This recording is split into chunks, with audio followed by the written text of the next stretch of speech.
like the Russians. And he said, I'm not going nowhere. And he wrote his own, he was Major General, he had paperwork, and stuff.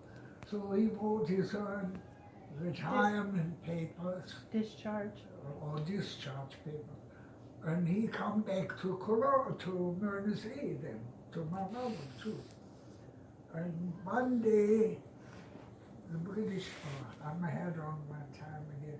My father was home and the British come with a jeep, then everything was British, They came in. They come with a jeep and picked up my father.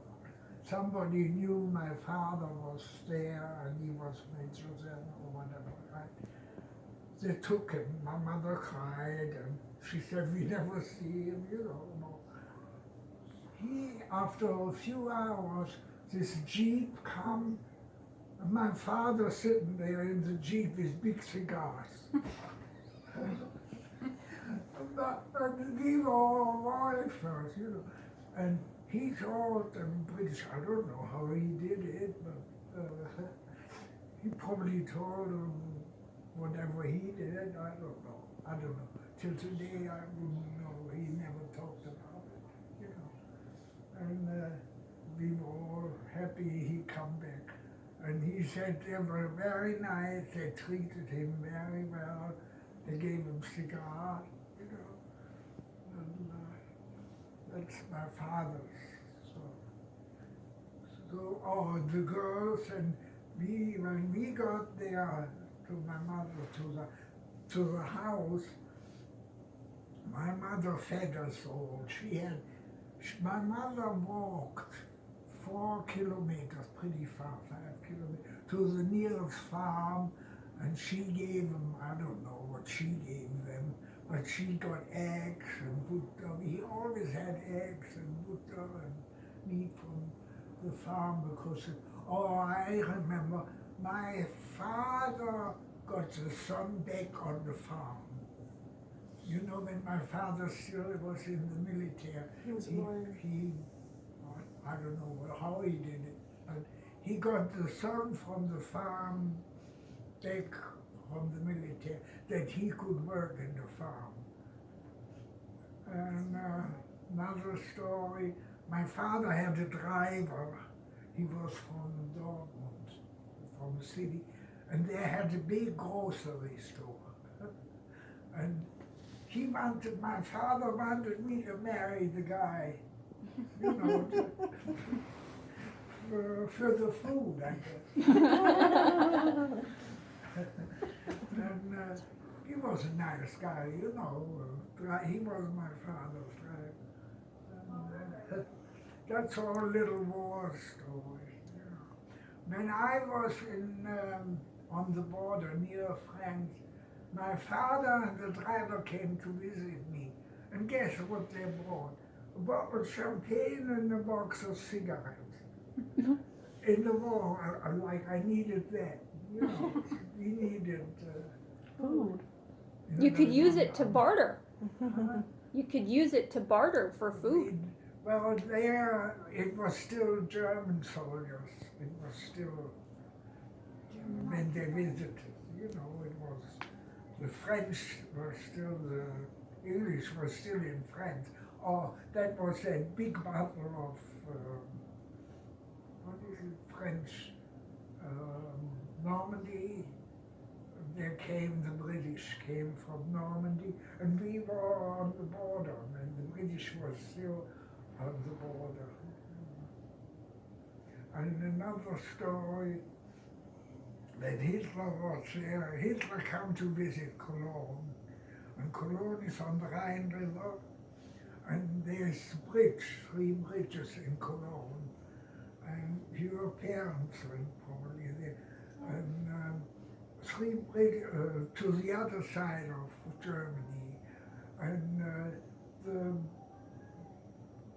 what Hitler did, Hitler came to Cologne and talks, he made big talks with Mussolini, Oh my goodness. and they talked, and we all had, I'm talking now before the war, and the youth group like me, we had white shirts and black ties. We all had to come and we all marched there. And Hitler was in the Dome Hotel, the fanciest hotel, and he waved and all soldiers. And Hitler's supposed to go in Cologne, you know Cologne, the bridge by the cathedral. He's supposed to go back to the other side and go home. And they wanted to blow up, the Germans wanted to blow up the bridge with Hitler. And Hitler got, Word? somebody must have told him, you know. He didn't leave on that bridge. Hitler went south and went in Bonn or somewhere over a bridge, small bridge. You know, I'm talking That's about interesting. 44. Yeah, he escaped what, 5, 6 40. assassination attempts? Yeah. So you're So saying what you're saying else? the Germans had planned to kill him? Yeah, Germans. Yeah. planned The like 4 or Germans 5 had or planned 6 to of kill them. him? The British, then the British come Germans. and they requisitioned all the hotels around Möhnesee, where my mother was, and my father. And there is, I forgot the man, he came and he said, we hear you learned English in school, don't you want to work for the British? And my father had a fit. No way, right? No way.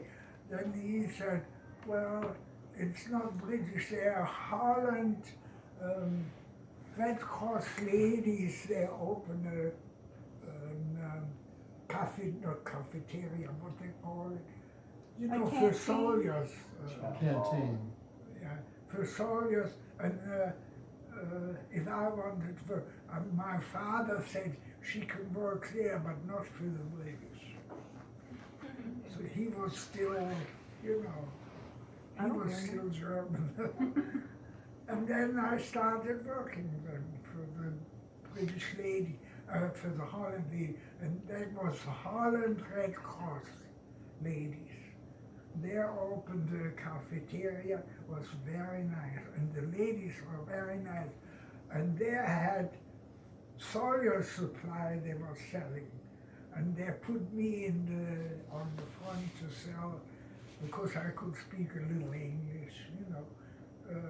Soldiers bought razor blades and soap, and my father never had so much razor blades in his life than I.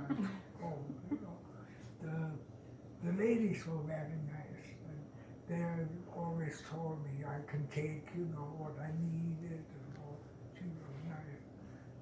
And then I had the accident with the boat. Everybody knows that story, right? No. That's how I started working for my quartermaster. And the first quartermaster was Captain Clark, and they call it court of inquiry. Court. Yeah. One of the soldiers died and you know the drowned. story. And they made a court of inquiry. And Captain Clark, my future boss, was in charge of there. And I had to go in and say what happened. And I helped one of them out, you know. And he was there. I didn't even know the soldiers. They gave me a ride. My girlfriend lived on the other side, and she wanted eggs. And I had a carton of eggs in the boat and waiting for her on my side. And she never comes, she forgot. And I'm standing there with eggs, and the boat come, and the British 2 soldiers were in the boat. And that time, they weren't allowed to talk to Germans, to German girls, or, you know. And they come, and I knew that too. And they're not allowed to. And they asked me where I'm going. They probably saw me standing there with the eggs. And I said, my girlfriend is waiting for the eggs. And I said, you want to take the eggs over on the other side for Möhnesee? And he said, no, come on in. We take you, you know. and the boat sunk in the middle, and one died, and I helped the other. Almost arrested. That was a big story. And then there was a court of inquiry. I never forget that, the British. And my Captain Clark was the head of the court of inquiry. And after the thing, they saw that I didn't, they probably thought I killed him or something.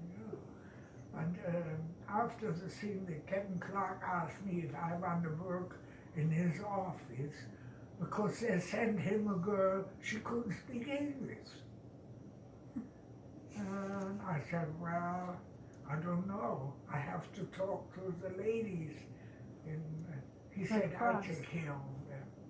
He had all this money underneath him, you know. The office was on the other side where we lived on Mercy. We lived on this side, and Sergeant's Club, the officers' club, it was all on that side, you know. So that's how I started working in the quartermaster office. And I ever stayed there. I had 3 bosses. The last one was our best man, and then I married Opa. And he pushed it a little bit. He was Opa's friend, right? And then I noticed Opa come every morning. I made tea, you know, them days the girls had to make tea. And I brought tea, and every morning Opa was there, you know. And I thought, for free tea. I thought for free tea, but I guess it was free. Typical Yeah. And man. then one day, a long time, 2, 3 weeks, he come every day, I made tea. And one day the kisses, the baker kisses, he used to drive to the American zone. You got to understand, Germany was divided in English zone, the south was American zone, and the east was Russian. And we lived in the English zone, you know. So, but Opa had to drive for his grocery. He had 4 or 5 soldiers in his house. He had to feed them and go to the South Commissary and buy the food for his house. And they called it American House, we called it, you know, because, and that's when I met Opa. He didn't want to pay the bills. I had to do the returns. And he didn't want to give me the number from the electricity. The Germans had to pay